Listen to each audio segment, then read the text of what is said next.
Welcome to The Political Mechanic. My name is Stephen Thane. Not since Ronald Reagan has there been as good of an opportunity to roll back the federal government as we have today with President Trump returning to the White House. The greatest threat to success is Republican infighting over matters of principle, with ego, pride, and stubbornness creating division. Today I want to discuss a landmine to be diffused on the road to limited government, which is conservatives holding strong principles not having the wisdom to lose small battles in order to win bigger battles. As Christ said, which strain at a gnat and swallow a camel. In life and in politics, there's something I call the balance between opposites. Ralph Waldo Emerson said, "The world stands by balanced antagonisms." Some refer to it as proving contraries. Which is more important, justice or mercy? They both are equally important. However, if only one applies justice, it is a cruel world, while too much mercy creates chaos. It is a balance between the two that is critical. Other examples include freedom versus accountability, forgiveness versus justice, fire versus water, light versus darkness, Christ being both the lion and the lamb, bitter versus sweet. Both of these pairs of opposite eternal principles are important. Neither can be ignored. Virtue taken to the extreme becomes a vice, and principle taken to the extreme becomes tyranny. Pro-life, a man that I know that lives in Gem County who ran for governor, once told me he would call out the National Guard to stop all abortions. He was willing to create a military dictatorship to stop abortions. This is what I call the tyranny of principle. If conservatives become so bound by principle without a balance in pragmatism, evil results. They can fall for the age-old false notion that if I am right, I have the moral obligation to impose my opinion on others. Zealots using being right to justify coercion. Dictators like Stalin and Mao and Hitler did the same thing. They justified mass murder because they were bringing about a new world order of peace and prosperity. Being right does not justify the abandonment of persuasion. The wisest of all, God, does not use coercion. He lets natural consequences teach us. Likewise, limited government is only possible if we allow others to have different opinions, ones with which we disagree. I believe Democrats in Idaho and America have been sidelined by their willingness to force their opinions on others. Americans do not like to be coerced. Democrats went too far with their woke agenda.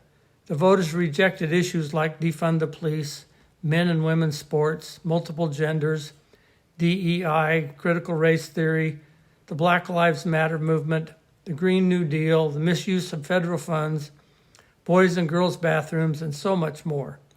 The voters, tired of Democrats calling themselves the party of diversity while not tolerating any diversity of thought or opinion.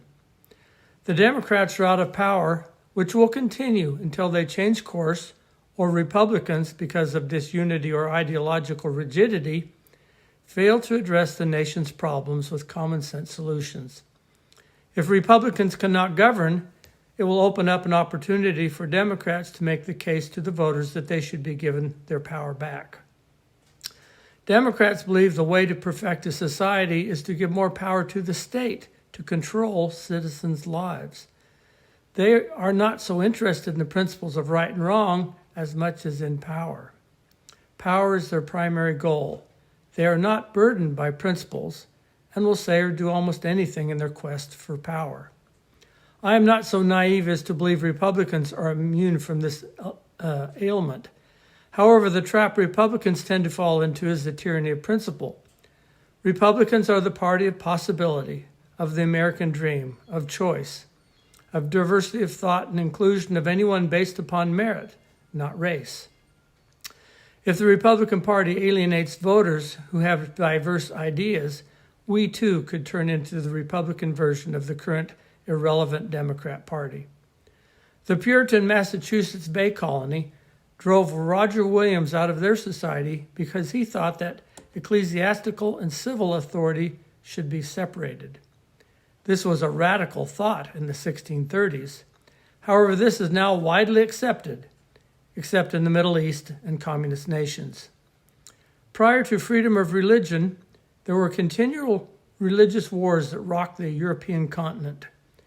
In more modern times, religious people recognized that in order to have a stable society, we had to allow people with different religious and moral worldviews the space to practice their beliefs.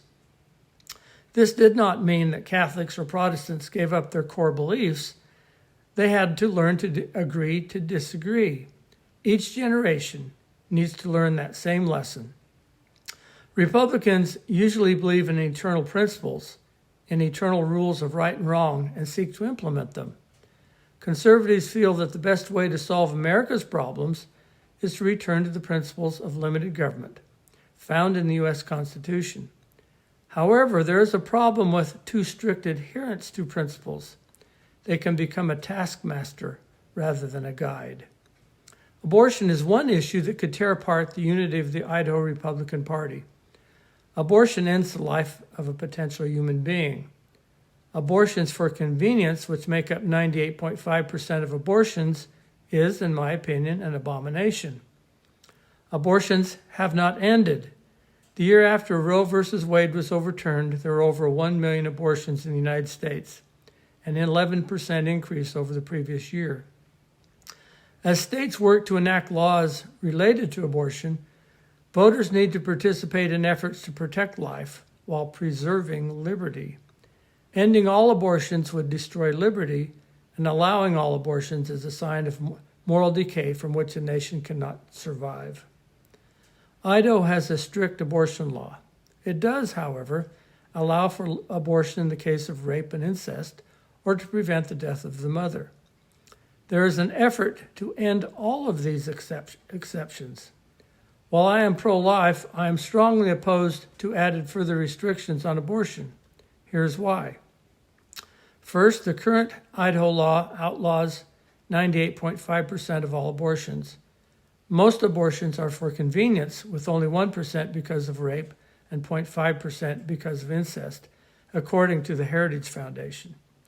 Second, if an attempt is made to end all abortions, liberty will be in jeopardy, because the coercive power of the state will have to be employed at a very personal level. In Prussia in the 18th century, at least parts of the 18th century, women of childbearing age had to report to the police every month to track their menstrual cycle. And third, the reason to allow an abortion in the case of rape and incest is simple. The woman did not consent to the act of procreation and did not choose to carry the child. Her rights and her freedoms need to be considered, and she needs freedom to make that choice. As I said earlier, when principle completely dominates pragmatism, when one uses a morally superior position to justify using coercion rather than persuasion, then freedom is in danger. I can see an anti-abortion bill brought forth in the next Idaho legislative session being defeated, and the coercive right accusing opponents with labels of being pro-choice or liberal. These charges and personal attacks have been effective in the past. The voters in the state of Idaho need to become wiser and recognize that name-calling should no longer work on them. There are solid reasons for keeping these exceptions in place. Just because someone does not agree on an issue does not make them evil or a liberal. Other examples of emotional issues that could come up include legislative pay raises, school choice, grocery tax repeal, and others. We need to be wise voters and not be swayed by emotional arguments without taking the time to understand the reasoning of the other side. To listen is not a sin. Neither is it to think. Thank you for listening, and until next time, this is Stephen Thane.